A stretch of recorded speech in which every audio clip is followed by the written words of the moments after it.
एक बार की बात है कि एक गांव में जाकर एक साधु अपना डेरा डालता है और वहीं अपने कुटिया के सामने ध्यान मग्न हो जाता है।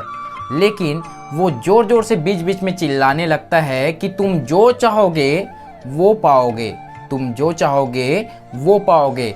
इस बात को सुनकर, उसके चिल्लाने को सुनकर कुछ लोग हंसा करते हैं तो कुछ लोग मूर्ख कहकर, पागल कहकर उसका मजाक उड़ाते हैं। लेकिन एक दिन की बात है, एक युवक जब उसी रास्ते से गुजरता रहता है तब वो साधु के मुंह से जोर जोर से चिल्लाने की आवाज़ सुनता है कि तुम जो चाहोगे सो पाओगे, तुम जो चाहोगे वो पाओगे। इस बात को सुनकर वो बेरोजगार युवक उस साधु के पास जाता है और कहता है कि बाबा, कि मैं जो चाहता हूँ क्या वो मैं बन पाऊँगा? साधु उसके बात को सुनकर मुस्कुराता है और कहता है, पहले तुम मुझे ये बताओ कि तुम बनना क्या चाहते हो। तो इस प्रकार वो युवक कहता है कि बाबा, मैं बहुत बड़ा सोने का व्यापारी बनना चाहता हूँ, मुझे क्या आप सोने का बहुत बड़ा व्यापारी बना पाओगे? तो साधु मुस्कुराते हुए कहते हैं कि बेटा, तुम अपना दोनों हाथ आगे करो, मैं तुमको 2 मंत्र दूंगा और इस दोनों मंत्रों को यदि तुम साथ लेते हो तो तुम निश्चित ही बड़ा व्यापारी तो क्या, जो भी चाहोगे वो बन पाओगे।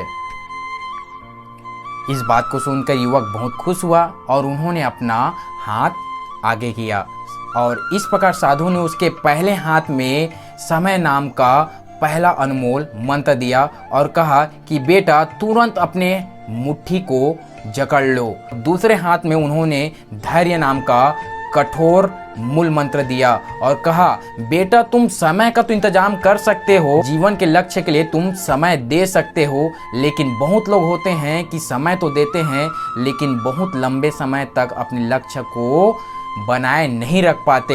यदि तुम अपने मन में धैर्य धारण कर पाते हो तो तुमको निश्चित ही अपनी ज़िंदगी में सफलता मिलेगी। और इस प्रकार उस युवक को 2 बड़े बड़े मूल मंत्र मिल चुके थे, एक समय और एक धैर्य। और इस प्रकार उस युवक ने अपने ज़िंदगी का हर सेकंड, हर पल अपने लक्ष्य के लिए दिया और जब भी उसको लगता कि अब नहीं हो पाएगा यार, तो साधु की बात को याद करता कि लक्ष्य प्राप्ति में दूसरा अनमोल मंत्र है धैर्य। और इस प्रकार कुछ दिन पश्चात वह युवक बहुत बड़ा व्यापारी बना। दोस्तों, कहानी का सार यही है कि यदि आप कुछ बनना चाहते हो तो आपको समय और धैर्य दोनों को साधना पड़ेगा, तभी आप अपनी ज़िंदगी में सफल हो पाओगे। बहुत लोग होते हैं जो अपना समय तो देते हैं लेकिन बहुत लंबे समय तक अपने लक्ष्य को नहीं बना पाते और इसीलिए बहुत लोग असफल हो जाते हैं।